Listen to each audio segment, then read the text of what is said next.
मैं सबसे पहले सभी अपने पत्रकार साथियों का बहुत बहुत धन्यवाद और आभार प्रकट करना चाहता हूं।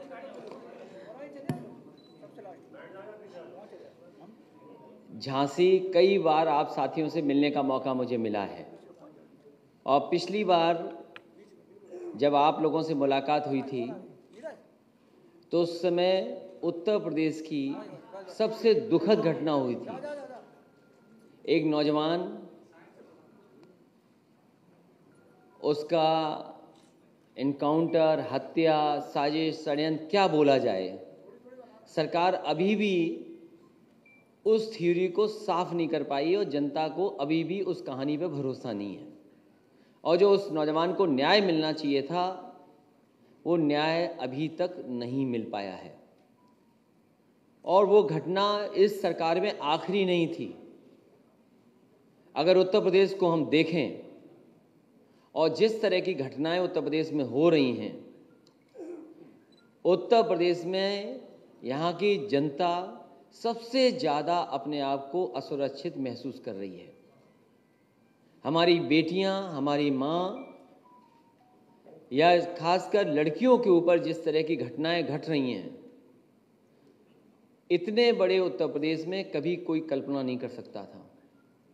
और जो लोग राम राज्य के सपना दिखा रहे थे, सबसे ज़्यादा पुलिस भ्रष्टाचार में फंसी हुई है। जो उन्हें काम करना चाहिए उन कामों को छोड़ करके राजनीतिक मुकदमे लगाए जा रहे हैं और पूरे प्रदेश से हत्या, लूट, इस तरह की घटनाओं की सूचनाएं मिल रही हैं।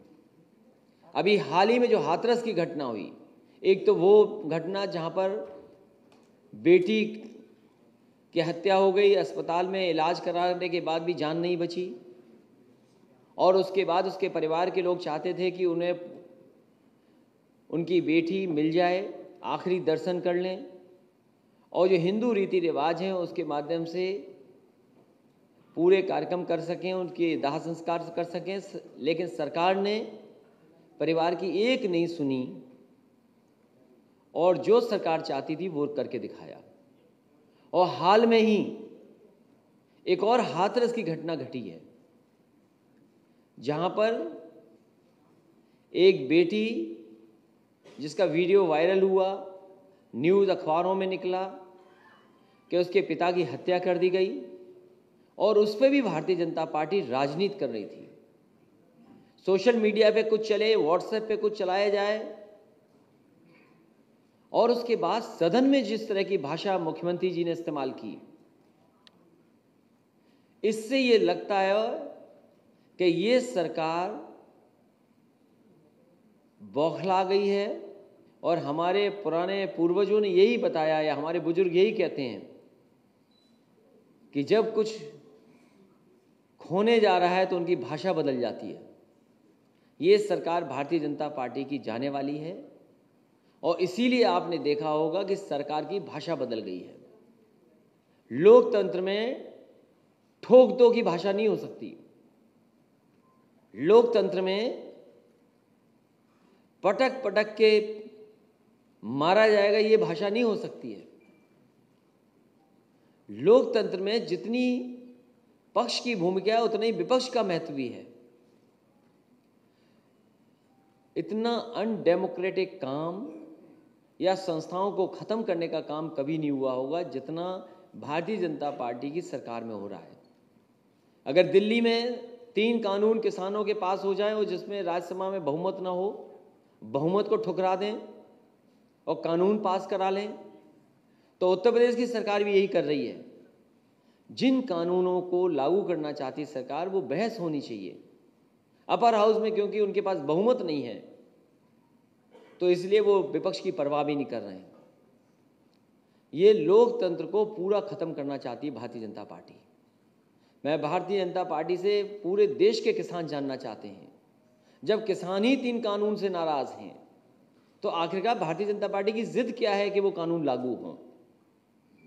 तीनों कानून आ जाने के बाद पहले तो किसान की खेती बर्बाद होगी, उन पे कंट्रोल उद्योगपतियों का होगा और बाद में किसानों की ज़मीनें खरीद ली जाएंगी। उन्हें अपनी ही ज़मीन में मजदूर बनकर के रहना पड़ेगा। बुंदेलखंड के लोगों ने और यहाँ की जनता ने 100% भारतीय जनता पार्टी की मदद की है और भारतीय जनता पार्टी ने बुंदेलखंड के गरीब किसान नौजवानों को 100% धोखा दिया है। आज बिजली की कीमत कितनी हो गई, डीजल पेट्रोल की कीमत क्या है, उज्ज्वला नाम नहीं बजा, उससे ज़्यादा काला नाम नहीं हो सकता। ये सरकार सिलेंडर से भी मुनाफा कमाना चाहती है, डीजल से मुनाफा कमाना चाहती है, पेट्रोल से मुनाफा कमाना चाहती है और आखिरकार ये मुनाफा जा कहाँ रहा है। बुंदेलखंड में डिफेंस कॉरिडोर बनेगा, यहाँ ज़मीन ले ली गई, लेकिन 4 साल पूरे हो गए, 5 बजट आ गए, अभी तक कोई काम आगे नहीं बढ़ा है और जिससे काम, नौकरी, रोजगार नौजवानों को मिल जाता। आज बुंदेलखंड के लोग के पास रोजगार नहीं है, काम नहीं है, नौकरी नहीं है। जो हमारे मजदूर भाई आए थे, जो दूसरे प्रदेशों से चल करके आए थे, महाराष्ट्र से, गुजरात से, ऐसा दुखद, ऐसी परेशानी भरा सफ़र और ऐसा शायद ही किसी ने देखा होगा कि लोग परेशानी में, गरीबी में चले जा रहे हैं, पैदल चले जा रहे हैं, जो मिल रहा है उससे चले जा रहे हैं और सरकार ने किसी की परवाह नहीं की, लाठियां तक चलाई, बॉर्डर तक सील किए। और यहाँ पर ललितपुर में याद होगा एक गर्भवती महिला जो चली करके आई थी, बेटी हुई और उसके बावजूद भी वो घर पैदल चल करके गई, सरकार ने कोई मदद नहीं की। एक माँ अपने बेटे को सूटकेस पे लेकर के आगरा में चल रही थी, उसको भी किसी ने मदद नहीं पहुंचाई, ना वहाँ के सरकार के लोगों ने, और वो अपने घर पहुंच गई। आज भी हम लोग ढूंढते हैं कि अगर वो माँ मिल जाए तो हम उसकी भी मदद कर दें।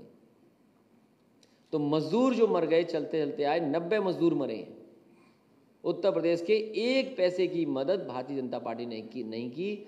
जिसकी भी मदद की है तो समाजवादियों ने मदद की, उन परिवारों को 1-1 लाख रुपए दिए हैं। आज जब हम और आप बैठते हैं, आपके ही अखबार से हम पढ़ने को मिलता है कि कर्ज न चुका पाने पर किसान ने जहर खा करके जान दी, कर्ज के सदमे में किसान की मौत। और ये एक आध घटना नहीं हो रही है आसपास, झांसी, महोबा, ललितपुर, आपके पूरे बुंदेलखंड में सुनने को मिल रही है। तो आखिरकार इनकी कर्ज माफी वाली योजना का क्या हुआ? और अगर थोड़ा सा और बड़ा दिल होता तो शायद सब किसानों की कर्ज माफ हो सकते थे। तो जो सरकार काम नहीं कर रही है, अर्थव्यवस्था को नहीं ठीक कर रही, उसने अर्थव्यवस्था चौपट कर दी और नोटबंदी से लेकर के अभी तक अर्थव्यवस्था चौपट हुई है। इसलिए सरकार जाने वाली है, सरकार बचेगी नहीं। जनता एकदम तैयार है कि जब मौका मिलेगा इस सरकार को हटाने का काम जनता करेगी, और खासकर किसान और गरीब, हमारे नौजवान और माताएं बहनें। जहाँ तक विकास की बात है, वो सूची आप पे बहुत लंबी है। हालांकि कुछ जगह हमें जाना था, नहीं जा पाए समय की वजह से, क्योंकि वो बहुत ही बड़े देश के जो पानी पे काम कर रहे हैं, वाटरमैन राजेंद्र सिंह जी, उनकी भी बात सुननी थी, इसलिए मैं केवल सैन्य स्कूल जा पाया। ये सैन्य स्कूल जितना समाजवादियों ने बनाया उससे आगे नहीं बढ़ पाया। आपके स्टेडियम बनाए जिसमें एस्ट्रोटर्फ ध्यानचंद जी के, जो यहाँ के न केवल झांसी, न केवल प्रदेश बल्कि दुनिया के सबसे अच्छे हॉकी प्लेयर माने गए, उनके नाम पे समाजवादियों ने एस्ट्रोटर्फ बनाया। अब पता नहीं कितना रख रखाव ये सरकार कर रही होगी। हॉस्पिटल बनाया, वैसा ही बना रह गया, आगे नहीं बढ़ पाया। 2 बार मैं निकला हूँ फ्लाईओवर के दाएं और बाएं से, वो फ्लाईओवर जो बन जाना चाहिए था न जाने कब का, आज तक आरओबी कंप्लीट नहीं हुआ। आखिर सरकार कर क्या रही है? और हमें कोई नाराजगी नहीं है, ना हमें कोई तकलीफ है। ये अच्छी बात है कि स्ट्रॉबेरी झांसी में पैदा हो रही है, ये खुशी की बात है। और ये बात अगर दिल्ली तक चली जाए, लखनऊ तक चली जाए, इससे अच्छा और कुछ हो ही नहीं सकता। लेकिन हम सरकार के लोगों से जानना चाहते हैं, अरे स्ट्रॉबेरी के साथ साथ कभी धान पे भी तो बात कर लेते आप। धान की बात नहीं सुन रहे आप। मूंगफली की क्या कीमत मिलनी चाहिए वो नहीं सुन रहे आप। आपकी किसान को जो मदद मिलनी चाहिए थी, बिजली का बिल बढ़ गया, उसकी नहीं बात कर रहे हैं आप। तो धान की कीमत कब मिलेगी? मूंगफली की कीमत कब मिलेगी और सरसों की कीमत कब मिलेगी। और सरसों की कीमत क्यों मिलेगी? क्योंकि आप तो विदेशी कंपनियों की मदद कर रहे हैं और उनकी मदद कर रहे हैं जो आपके लोग हैं। खाना हमारे घी और हमारे सरसों के तेल में अच्छा बनता है, और जो तेल आता है दूसरे देशों से उस तेल में नहीं है वो स्वाद। प्रचार में तो वो अच्छा लगता है टीवी पर, लेकिन वो शरीर में जाता है तो पता नहीं क्या करता होगा। तो वो बाजार भी उनके हाथ में। कौन सी चीज़ नहीं बिक रही? रेलवे बिक रही है, हाँ, एयरपोर्ट बिक रहे हैं, पोर्ट बिक रहे हैं। और फिर बेचने का नया शब्द निकाल के लाइए सरकार, मोनेटाइजेशन। हम बेच रहे हैं, वो खरीद रहे हैं। तो ये सरकार अपनी एसेट्स बेच रही है, एसेट्स क्रिएट नहीं किए, एसेट्स को बेच रहे हैं। और अगर दिल्ली वाले बड़ी चीज़ बेच रहे हैं तो यूपी वाले छोटी चीज़ बेच दे रहे हैं। कहाँ मंडियां बन रही थी, किसान बाजार बन रहे थे, सब बंद पड़े हुए हैं, उनका मेंटेनेंस नहीं है। जितना समाजवादियों ने काम करके दिखाया उतना ही छूट गया बस।